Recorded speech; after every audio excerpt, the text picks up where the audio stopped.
नमस्कार और बहुत स्वागत है आपका। आप देख रहे हैं आवाज अड्डा मार्केट स्पेशल्स और आपके साथ मैं हूं विपिन भट्ट। मार्केट में आजकल क्या चल रहा है ये सबके मन में सवाल है और इसे समझना थोड़ा मुश्किल भी हो रहा है। फिर से बाजार ने मायूस किया है इस हफ्ते भी। दरअसल काफ़ी वक्त से ऐसा लग रहा है कि बाजार को गिरावट का जो बुखार लग गया था उसमें कोई रिकवरी नहीं हो रही, कोई सुधार नहीं हो रहा। कभी कभी बाजार में जोश आता भी है लेकिन फिर वो टिक नहीं पाता है। उथल पुथल के माहौल में अहम लेवल्स टूट रहे हैं और अब डर ये है कि क्या कहीं और बड़ी गिरावट आएगी। मिड कैप और स्मॉल कैप में जो मारकाट मची है उसमें क्या करना होगा, क्या करें समझ नहीं आ रहा। और क्या भारतीय बाजार अब उस वैल्यूएशन की तरफ पहुंच गए हैं जहां से सेलिंग का प्रेशर थोड़ा कम होगा, खरीदारी के मौके बनेंगे। और बड़ा सवाल ये कि FIIs कब वापसी करेंगे। आज कुछ ऐसे ही सवालों पर चर्चा करेंगे और साथ ही समझेंगे कि ऐसे बाजार में सही रणनीति क्या हो, कौन से स्टॉक्स या कौन से सेक्टर्स हैं जिन पे आप फोकस कर सकते हैं और कैसे इस बाजार में भी आप टिके रह सकते हैं। तो चलिए आज की चर्चा की शुरुआत करते हैं। मैं अपने मेहमानों से आपका परिचय करा देता हूँ। कार्यक्रम में हमारे साथ जुड़ रहे हैं CNBC आवाज़ के मैनेजिंग एडिटर अनुज सिंघल, मार्केट एक्सपर्ट प्रकाश दीवान साहब, ट्रस्ट म्यूचुअल फंड के CIO मिहिर वोरा साहब जो मेरे साथ स्टूडियो में मौजूद हैं, और SW कैपिटल के डायरेक्टर पंकज जैन। आप सभी का बहुत बहुत स्वागत है। तो चलिए मैं शुरुआत करता हूं एक ऐसे सवाल के साथ। और अनुज सर, दिन भर आपकी कमेंट्री हम सुन रहे हैं मार्केट्स पर, तो आपसे ही ले लेता हूं। इस वक्त बाजार के अंदर वो कौन सा डर है या कौन सा वो सबसे बड़ा डर है जिसने बाजार की ये हालत कर रखी है? देखिए विपिन जी, जहाँ तक biggest fear of the market की बात है, इसका कोई एक जवाब नहीं है, लेकिन सबसे बड़ा कारण जो रहा है वो है FII की सेलिंग।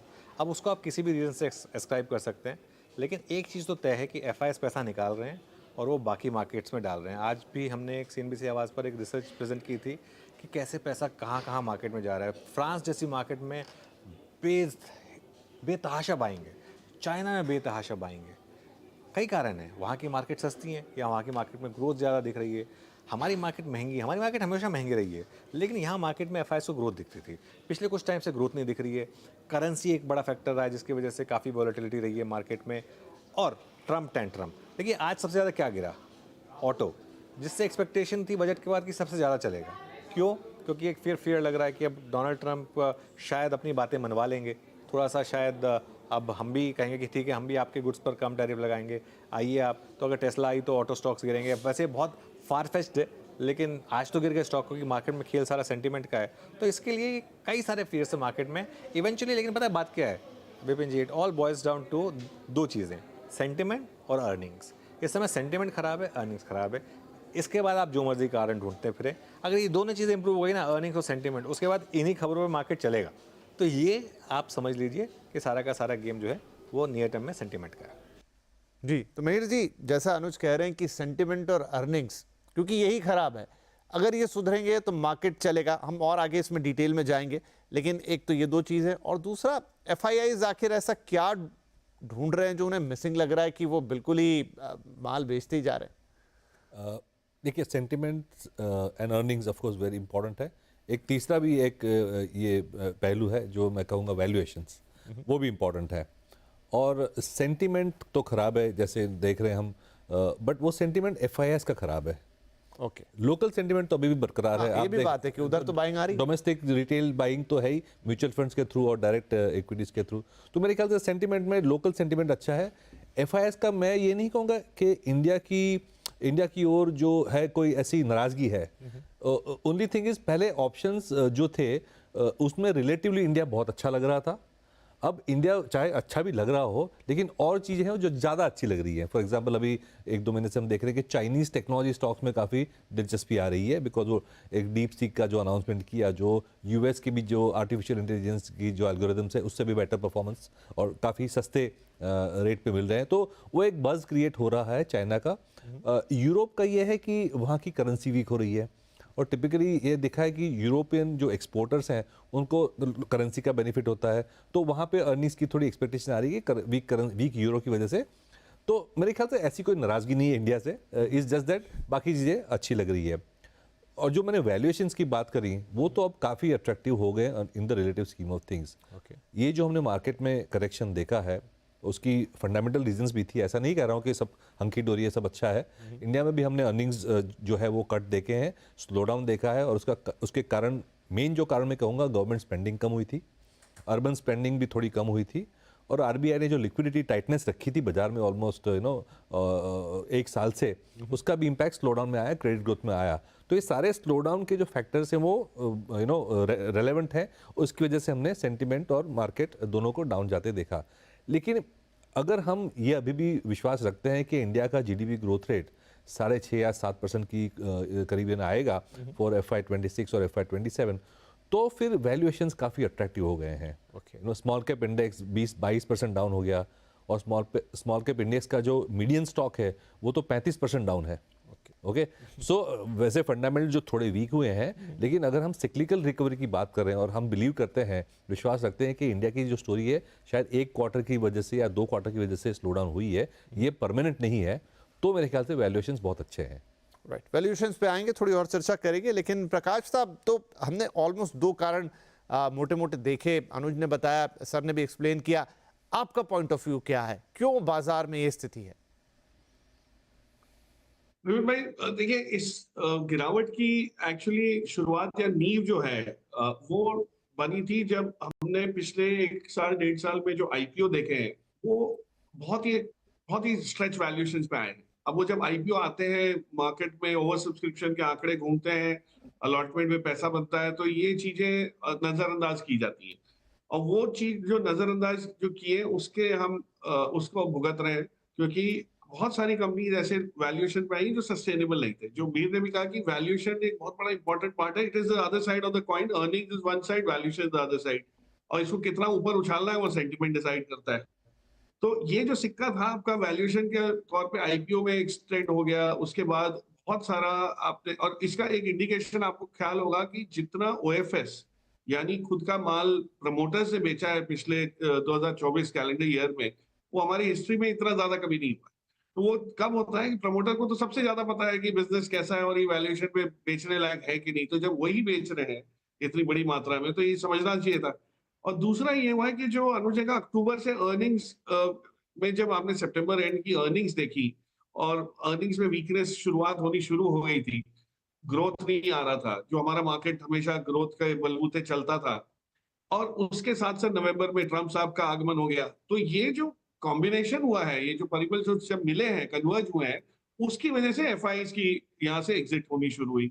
जब एफआईज की एग्जिट होनी शुरू होती है तो माहौल खराब हो जाता है, और माहौल में ऐसा है कि आज अगर आप मेरे को बोले पूछे तो सेलिंग से ज्यादा घबराहट इसलिए हो रही है कि बाइंग नहीं आ रही है। तो जो बाइंग पहले आ जाती थी रिटेल निवेशकों की तरफ से या डोमेस्टिक फैमिली ऑफिसेस की तरफ से या एचएनआईज की तरफ से, वो नहीं आ रही है।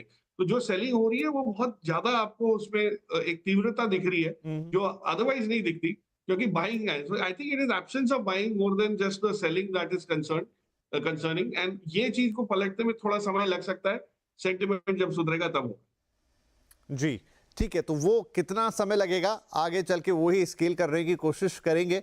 पंकज जी, क्योंकि ट्रम्प का जिक्र बार बार आ रहा है, तो पहले तो दुनिया भर में लड़ाई झगड़े चल रहे थे और सब कुछ हो रहा था जिसका बाजार पे इम्पैक्ट आया, बाजार ने फिर उसे एडजस्ट भी किया, लेकिन अब ट्रम्प साहब ही वो काम खुद कर रहे हैं, कुछ रोज नए धमाके करते रहते हैं। क्या वो भी सेंटिमेंट को बिगाड़ने के लिए बहुत हद तक जिम्मेदार है, या फिर उनकी बातों को उतना ही लिया जा रहा है जितना लेना जरूरी है? मार्केट ऐसी चीजों से ज्यादा मतलब सीरियसली नहीं लेता। नमस्कार विपिन जी, थैंक्स फॉर हैविंग मी। देखो, एक पुरानी कहावत है कि जब अच्छी खबरें आती हैं तो लोड्स में आती हैं, और जब सेंटिमेंट नेगेटिव चल रहा होता है या नेगेटिव खबरों का दौर होता है तो भी एक के बाद एक आती रहती है, and it takes time for any person या market to recover from that. तो जो हम देख रहे हैं, I think nothing to take away from FIIs. इस बार डेफिनेटली जो पिछले 6 महीने में हुआ है, हम देख रहे हैं FIIs fund managers they have been relatively they have outsmarted Indian markets, या Indian retail investors, या Indian I would say Indian managers also, if I could use the term.